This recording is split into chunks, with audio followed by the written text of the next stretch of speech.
साहिब मसनद है, कल नहीं होंगे, किराएदार है, जाति मकान थोड़ी है।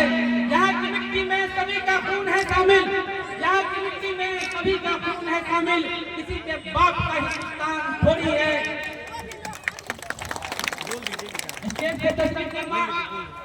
भाकपा माले के राष्ट्रीय महासचिव कॉमरेड भट्टाचार्य जी और पदयात्रा में चल रहे सारे कॉमरेड और सीमांचल के कोने कोने खासकर श्रीनगर से आए हुए मेरी माँ बहनें सभी चीजों को दोस्तों साथियों, मैं सभी साथियों को इनकलाबी सलाम और लाल सलाम पेश करता हूँ।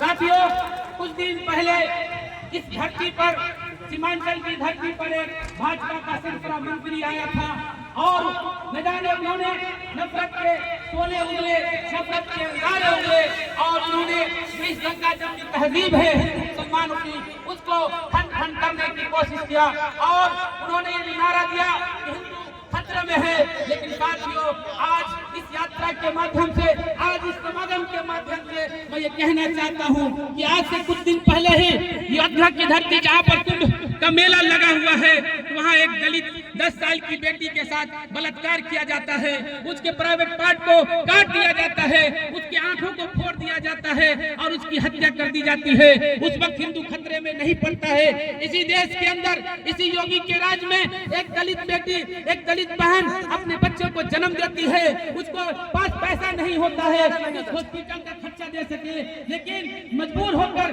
वो अपने एक बच्चे को बेच देती है। कहाँ उस वक्त हिंदू खतरे में नहीं पड़ता है। साथियों, इसी बिहार के अंदर दलित होने पर माँ बहनों की इज्जत लूट ली जाती है, घरों को लूट लिया जाता है, उन्हें घरों से निकाल दिया जाता है। उस वक्त हिंदू खतरे में नहीं पड़ता है। मेरे साथियों, हमें समझने की जरूरत है। आज इसी देश के अंदर हम लोगों को हिंदू मुसलमान शमशान कब्रिस्तान में लड़ाने की कोशिश की जा रही है। कभी लव जिहाद के नाम पर, कभी 3 तलाक के नाम पर, कभी मॉब लिंचिंग के नाम पर इस देश के अंदर खून की होली खेली जा रही है। इस देश के अंदर नौजवानों को जेलों के सलाखों में बंद कर दिया जा रहा है। आज भी हजारों नौजवान हिंदुस्तानों की जेलों में बंद है। आज भी 9 महीना से 900 दिनों से जेलों में बंद है, न कोई अदालत के खामोश है। आज भी ब्रिटिश बानो आज भी अपने हिसाब के लिए लड़ रही है। और उसके बाद मेरे नौजवान साथियों, आज इसी देश के अंदर न जाने नए कानून ला दिया गया। अभी हाल ही में आपके सामने एक कानून वक्फ का ला दिया गया, आपके सामने वक्फ पेश किया गया, जाके अल्पसंख्यकों की जमीन को कब्जा कर सके। मस्जिद की खुदाई की जा रही थी और ऊपर से ही जो लोग आवाज उठाते हैं उनकी आवाज को बंद करने की कोशिश की जा रही है। इसलिए मैं इस समागम के जरिए से ये कहना चाहता हूँ कि अपने हक की लड़ाई के लिए अगर कोई पार्टी लगती है तो ये लाल झंडे की पार्टी है। आप आइए, 9 मार्च को बदलो महा दुकान होने जा रहा है, उसमें वक्फ बिल के खिलाफ भी, 3 तलाक के खिलाफ भी, नौजवानों के मसाइल के खिलाफ भी ये आवाज उठाइए, लड़ाई लड़िए, क्योंकि धरती पे आपको हक इसी वक्त मिलेगा जो आप लड़ेंगे तभी मिलेगा, नहीं तो आपको हक मिलने वाला नहीं है।